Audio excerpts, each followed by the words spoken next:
Ydy eich plentyn ar fin gadael yr ysgol, y chwech y dosbarth neu'r coleg, ac yn sicr o'i camau nesaf? Gwyddom yn gall gwneud penderfynadau ar gyfer y dyfodol fod yn anodd i'ch plentyn, ac rydym yn deall y pwysau y gallwch eich wynebu wrth helpu eich plentyn i wneud penderfynadau gyrfa pwysig. Dyna pan rydym ni yma i helpu. Ar wefan Gyrfa Cymru mae gwybodaeth gyfoes, offer ac adnoddau am yr holl opsiynau sydd ar gael eich plentyn. Boed hynny addos yn byd addysg, dod o hyd i brentisiaeth neu gynllun hyfforddi, cael swydd neu ddechrau ei fusnes ei hun. Nid oes rhaid i chi wneud penderfynadau ar eich pen eich hun.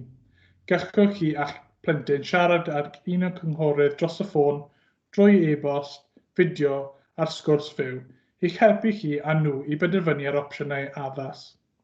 Ar ba bynnag cam mae eich plentyn, gallwn eich helpu i ymchwilio i'r holl opsiynau sydd ar gael. Byddwn yn helpu chi a'ch plentyn i symud ymlaen, symud y fyny. Chwiliwch am, symud ymlaen, symud y fyny Gyrfa Cymru i ddarganfod mwy.